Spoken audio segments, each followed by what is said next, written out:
All right, picking up on what is science and the scientific method, part 2.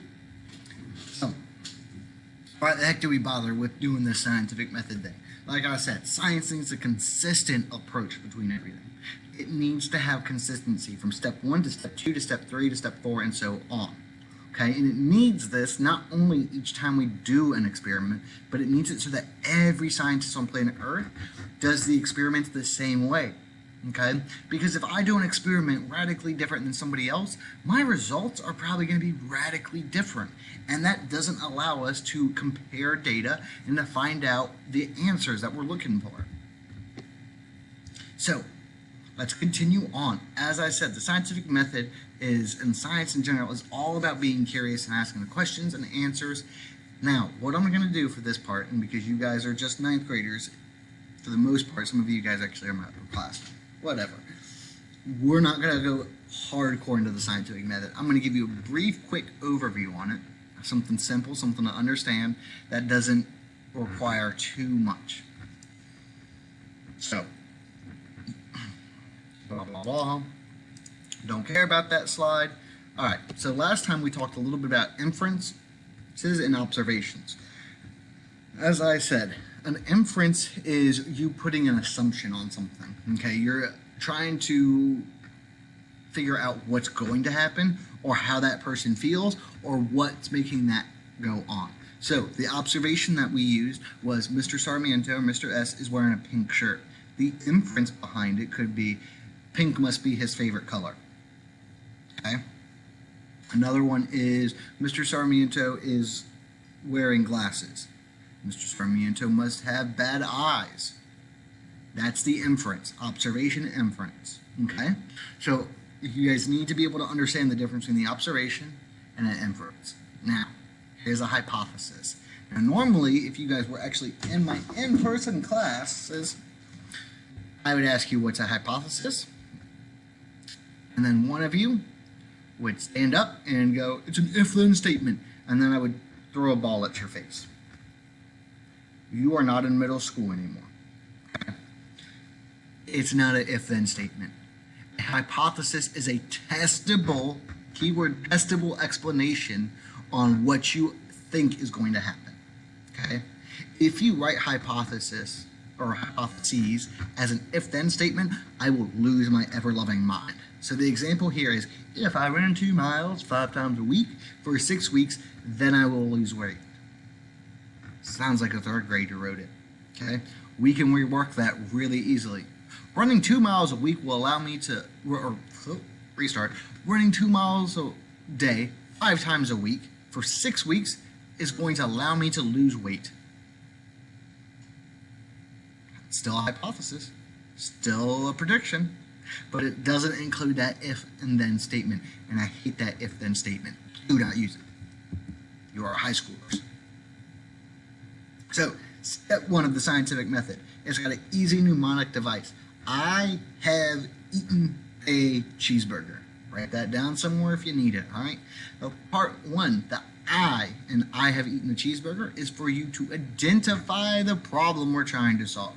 You need to identify what we're doing, what we're investigating, and why we're doing it, okay? I have, the H for step 2 is where you're going to form that hypothesis, all right? Step 3, I have eaten. The E is going to be experiment. I have eaten A. The A is for you to analyze the data. And the last part of a cheeseburger is for your conclusion. Ooh. All right. With that being said, we now need to understand how to identify our variables. Every experiment, you have an independent variable and you have a dependent variable. Don't you dare put more than one independent variable on there. Nuh-uh. One. Only ever at a time. Your independent variable, your I, is what I have control over, what I am changing in this experiment. So, for the one above, it says an example. A new mosquito repellent is tested before it hits the market. One arm is sprayed, the other arm is not sprayed. After 6 hours, mosquito bites are counted. So, what did I change in that? And I really hope you said you changed the bug spray. You changed putting it on your skin and which one you used. Good afternoon, teachers and students. Just another reminder, teachers, to please make sure that you have gone over the bus situation for every student. Does everybody know what bus they're riding? Students, please make sure that you know what bus number you're riding when you leave today. Very, very important that we get on the buses quickly. We will also be dismissing in three groups. So today we'll do group 1 first, then group 2, and then group 3. We'll be dismissing 2 buses and 2 cars all in 1 group. For those that will be getting picked up. Okay, I'm just going to try and talk over him because he's going to go on forever. It's kind of Mr. Danny's. Like, the dependent variable is what we measured. It's the data. It's what we collected based on that experiment. So the independent variable was if I applied bug repellent to an arm. The dependent variable is the number of mosquito bites I got. Okay? The control group is how it's normally found, how I normally am. Alright, so the control group for this is the arm that is not sprayed, because normally I don't walk around and just spray bug spray all over myself. Alright, I don't excrete it, so the control is what is your standard. It's what we're comparing everything against. I gotta have baseline data in order to make a conclusion from this. I gotta have something to compare everything to, and the control group is what it normally happens. It's what I want to compare everything else to. Hopefully that makes sense. If not, say me more. So, when you write this out, okay, the title of a experiment, you can always write it as blah blah blah, the IV, blah blah blah, affects the DV. Alright? So your title for this could be the impact of bug spray on the amount of mosquito bites. Alright? It is always going to be in the title. Your IV and DV have to be in your experimental title, because I need to know what the heck we're talking about. All right. Ooh, wait, hold on. There are 2 groups in the experiment, the control group and the experiment. We don't need to look at that. All right. Okay. So, next step, analyze the data. This means you need to put it in a chart, you need to graph it, you need to organize it. Okay?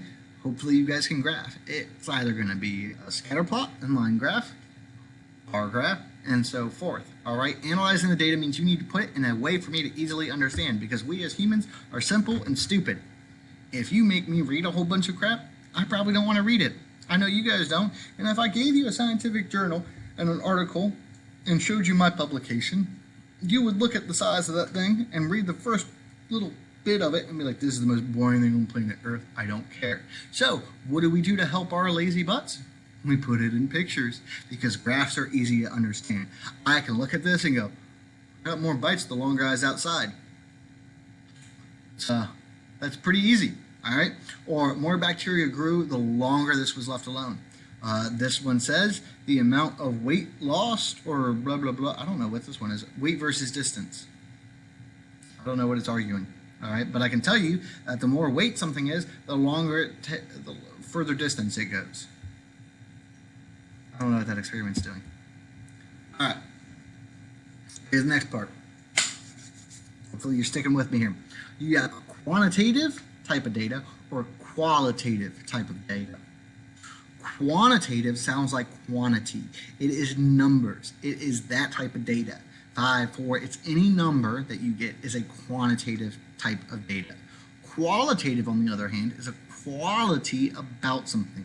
The colors, the health, the appearance, the hair, all that good texture, that's all qualitative data. Now, when it comes to which type of data is better, it's always going to be your quantitative, okay? The numbers are impossible to disprove. Okay, so what I mean by that is we can look into a room, all right, and say I'm sitting here in my classroom, and I go, man, it's hot today. Okay, it doesn't tell you anything. You don't know if it's hot, and what I might consider hot could be radically different than from what you consider hot. But if I sat in my room and I said, it's 85 degrees in here, I've given you an exact number. That's impossible to argue. Quantitative data, you can't argue because it's a solid number, all right? It's a fact. Qualitative, you can start to kind of change and describe, and it gets a little bit iffy, okay? So always try and use quantitative data over qualitative data. Final step, draw the conclusion. So the conclusion is kind of like you're rewriting your title, except this time you're telling me the final results of it. So the title for that one was if I apply bug spray to my arms, the amount of bug bites I get will reduce, right? The conclusion for that could be, let's see here. Bug spray not added, the arm that was not bug spray had an increased number of bug bites, all right? Or bug spray does help reduce the number of bug bites. You've just restated the title and you've told me the final results of everything. The conclusion should be pretty easy for you to do. You also, on it, should say if your hypothesis was accepted or rejected, okay? Now, when it comes to the final parts of the scientific method and writing your conclusion, for some reason kids tend to think that if you don't get a right hypothesis, that you've done everything wrong. Or if your hypothesis isn't right, that you've messed up everything and that you're going to be wrong. Here's the deal. Your hypothesis 9 times out of 10 should not be right. Because if you already know the hypothesis and you already know the right answer, why the heck are you doing an experiment anyways on it? I said that word there. Why are we doing that experiment? You already know the answer. There's no point to do this. All right, so with that being said, your hypothesis is allowed to be wrong. It's fine. It just means that we need to go back and change it and perform the experiment again, okay? Remember that, please. So looking at these, it's asking us to do the scientific method on blah, blah, blah. So let's see here. We'll do a design experiment, okay? What's my control group here? The question is, does fertilizer increase the number of tomatoes on a single tomato plant? My control group should be non-fertilized soil. All right? My experimental group should be your fertilized side. Now, what it says about higher numbers give more accurate results, what that means is if I only planted 2 tomato plants for a control group and 2 tomato plants for an experimental group, all right? And one of my tomato plants just died or didn't grow, that screws up half of my experiment, all right? It killed 50% of my plants. I'm not going to get results well. But if I plant 100 tomato plants for each of those, it's pretty easy to get a general idea of if fertilizer helps it or if it doesn't help it, because I have so many samples to look at and write down. All right, the more numbers you can add in together to do an experiment, the better off it's going to be and the more accurate it's going to be.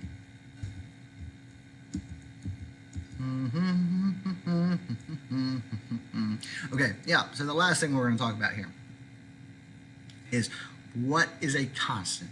A constant is something that is kept the same between your independent, your control group, and your experimental group. Okay, your constants typically are not said in the question, but you have to assume that because they're not said, it means it needs to stay the same. So we did fertilized tomatoes versus non-fertilized tomatoes. Okay, but what if I changed the size of the pots the tomatoes in? What if I changed how long they were left out in the sunlight? What if I changed the amount of water that each one had? That's radically probably going to change my experiment, and that's why we only want one independent variable. Everything else should be kept the same in the experiment. Okay? And those things that are kept the same are the constants. And it can be, I want you guys to be able to name at least 3 for every experimental design we do in this class. At least 3, because it's so easy. So looking at fertilized tomatoes versus non-fertilized tomatoes. Some constants. We said water, sunshine, size of pots, type of tomatoes, where they were bought, same age seeds, right? Let's see, what else? Same type of day that we collected them. Same type of water we applied to each plant, okay? Same type of potting soil we put in each one, same field that they were in, same sunlight, all of that stuff. Those are all constants, and they're radically easy to come up with on your own. So that's going to end this section. We'll do a part 3 as well to kind of finish up this slideshow, and watch that one when you're ready to go.